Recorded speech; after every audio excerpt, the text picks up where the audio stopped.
દેશની સુરક્ષા માટે ગુજરાત એટીએસને મોટી સફળતા મળી છે।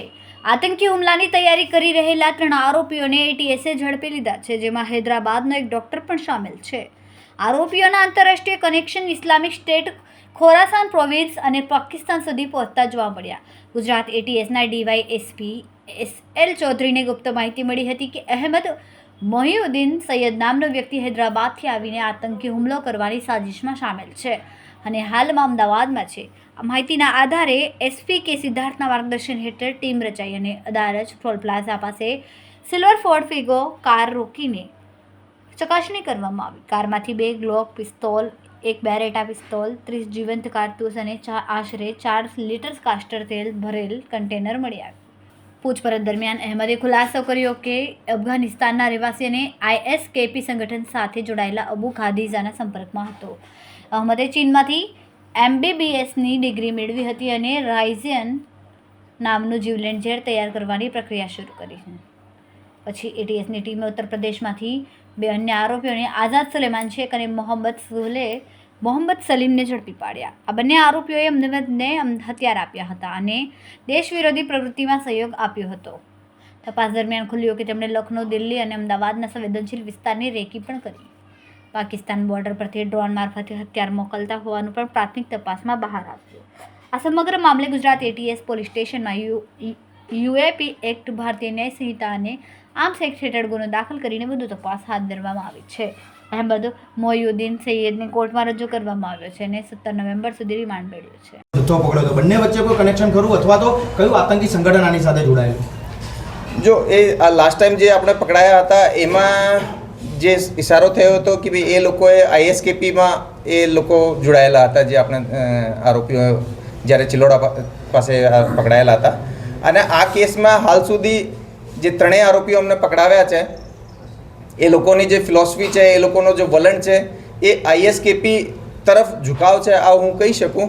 ઓલ્ધો એ લોકોએ કંઈ ફોર્મલ મેમ્બરશિપ લીધી હતી કે નહીં એ બાબતે હું તપાસ દરમિયાન આપને જાણ કરી શકીશ।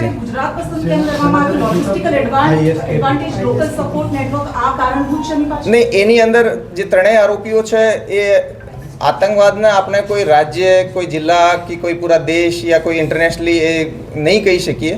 એ લોકોએ બહુ યુનિક નવી ચીજો કરતા હોય છે।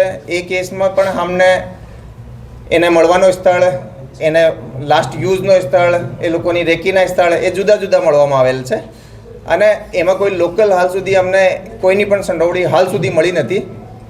સાહેબ, આ જે લોકેશન એટલે કે યુપીથી નીકળ્યા હનુમાનગઢીનું લોકેશન, ત્યાંથી અમદાવાદ આવવું, ગાંધીનગર સુધી આવવું, ડ્રોપ કરવા, એ તમામ લોકેશન ઇન્ટરનલ ચેન્જ થયા છે કે ત્રણેયને આલનારો કોઈ વ્યક્તિ બહારથી એ લોકોને લોકેશન મોકલી રહ્યો છે? ના, ફરીથી ક્વેશ્ચન કરો।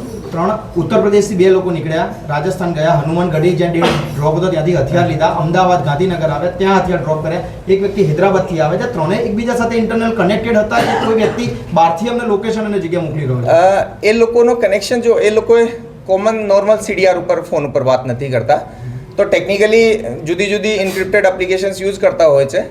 એનો ટેકનિકલ એનાલિસિસ કરવામાં થોડો ટાઈમ લાગે એવું છે, પરંતુ આના જે મેન જે લોકો બહારની એન્ટિટી જેની જોડે સંપર્કમાં હતા, આ પ્રાઇમા ફેસી દેખવાથી જુદી જુદી લાગે છે। હા, એના વચ્ચેના આપસમાં જે સંકલન માટે ફોન નંબર જરૂર આના ફોનમાં અમને મળી આવેલો હતો, પણ એની જોડે કેટલી વખતે સંપર્ક થયો કે નહીં એ અમે હાલ આપને તપાસ દરમિયાન કહીશું। ફાઇનાન્શિયલ ટ્રેલ માટે એ લોકો કહે છે, કારણ કે આજે હું કહું છું જે સૈયદ અહેમદ મોહિઉદ્દીન છે એને આપણે બહુ સિરિયસલી લેવો જોઈએ, કારણ કે આ એક હું કીધું ચાઇનાથી MBBS કરેલો છે, બહુ ભણેલો છે, આમ પણ ઘણો સ્માર્ટ છે અને રેડિકલ એક્ટિવિટી ધરાવે છે। તો આની પ્લાનિંગમાં મોટા ભાગમાં ફંડિંગ કલેક્ટ કરી અને એક મોટા ભાગે રિક્રુટમેન્ટ કરી અને મોટી પ્રમાણમાં, મતલબ જેનો પ્રભાવ વધારે હોય, આવા આતંકી હુમલા કરવાની એની સાજિશ ખરી હતી। સર, જે કેમિકલ બનાવતા હતા, કેમિકલનો ઉપયોગ કેટલા પ્રમાણમાં થઈ શકતો હતો? અગાઉ જે મટીરિયલ એને એકઠા કર્યા છે, કેટલા પ્રમાણમાં લિક્વિડ બનાવવાનો હતો, કેટલા લીટર, અથવા તો તેનો ઉપયોગ કઈ રીતે, કઈ જગ્યાએ કરવા માટેનું પ્લાનિંગ હતું? જો એ કેસ અમારો આપણે કીધો કાલે જ થયો છે। આ કેટલી એક્ઝેક્ટલી જથ્થા છે સીઝર પછી કહીશું, લેકિન જે રીતે અમે કીધા કે જે કેસ્ટર છે એ લગભગ કેસ્ટર સીડ્સ, કેસ્ટર ઓઇલ જે 4 લીટર તો એની પાસેથી અમે મળી આવેલ છે। તો અમે કહી શકીએ જે કેસ્ટર સીડ્સ છે એ લગભગ 8-10 kg કેસ્ટર સીડ્સ પ્રોક્યોર કરીને આગળની કાર્યવાહી કરતો હશે, પણ તેમ છતાં આ સીઝર કમ્પ્લીટ થઈ જાય અને એને પછી અમે આપણે એ બાબતે જઈશું. આની પાસેથી કેશ બહુ વધારે નથી, એના પરત જવા માટે પૂરતો હતો, પરંતુ એના પાસેથી 2 મોબાઈલ સૈયદ પાસેથી મળ્યા છે અને બીજા બંને આરોપી પાસેથી પણ એક મોબાઈલ મળ્યો છે. સાથે સાથે 2 લેપટોપ પણ અમને એમાં મળ્યા છે. સાહેબ, આ લોકોએ રેકી કરેલી છે જે દિલ્હી, લખનઉ અને અમદાવાદમાં, ક્યારે રેકી કરી હતી અને કેટલો સમય રેકી કરી, શું ક્યારે કયા સમયમાં કરી હતી? આ લગભગ અમે જે CDR અને આના ઇન્ટ્રોગેશન કર્યા છે એમાં લગભગ 1 વર્ષનો અમે સમયગાળો ગણી શકીએ. સર, આ નેટવર્કને એડ કરતું કોઈ લોકલ સ્લીપર સેલની દિશામાં ઇન્વેસ્ટિગેટ કર્યું છે? નહીં, અમે હાલમાં કીધું કે હાલ સુધી અમને કોઈ લોકલ સ્લીપર સેલ લોકલ એ નથી મળ્યો, અને અમે હાલ પણ આ વાત ફરીથી કહું છું આપને, કારણ કે આ ક્વેશ્ચન વારંવાર આવી રહ્યો છે કે કોઈ ટેરરિઝમનો કોઈ લોકલ એવો નથી હોતો ચહેરો. એ તો આજકાલે ઇન્ટરનેશનલી ઇન્ફ્લુએન્સ્ડ હોય છે. ઘણા બધા ઓર્ગેનાઇઝેશન છે જે આપણા પડોશી દેશમાં આપણે જાણીએ છીએ કઈ રીતનો ચાલી રહ્યો છે, તો એને આપણે આ દ્રષ્ટિએ નથી જોતા. તેમ છતાં અમે ઇન્વેસ્ટિગેશનની રાહે એના દરેક પહેલું ઉપર ઇન્વેસ્ટિગેશન કરીશું, અને અગર કોઈ પણ એનો લોકલ નેટવર્ક હોય કે ઇન્ટરનેશનલ નેટવર્ક હોય, કોઈ પણ આઈડેન્ટિફાયર મળશે તો અમે આ કામ માટે વિવિધ ભારત સરકારની સેન્ટ્રલ એજન્સી સાથે પણ સંકલનમાં છીએ, અને બીજા સ્ટેટ પોલીસની પણ અમને જે એમાં મદદ મળશે એ પણ અમે લઈશું, અને જેટલા પણ બીજા કોઈ લોકો એમાં સામેલ હશે એના પણ અમે ઇન્ટરનેટ ટાર્ગેટ્સ કયા હતા એને લઈને કોઈ આઈડેન્ટિફિકેશન? એ બાબતે હાલ અમે નથી પહોંચી શક્યા, પરંતુ જેમ જેમ ઇન્વેસ્ટિગેશન અમારી પાસે લગભગ 10 દિવસનો ઇન્ટ્રોગેશન ટાઈમ પણ છે, કસ્ટડી છે, એમાં અમે જાણ કરીશું. એક અબુ નામના વ્યક્તિનો ઉલ્લેખ કર્યો તો એ કોણ છે? પાકિસ્તાન સાથે સીધો કનેક્શન અથવા અબુ બહારથી બેસીને આખું મોડ્યુલ ઓપરેટ કરે?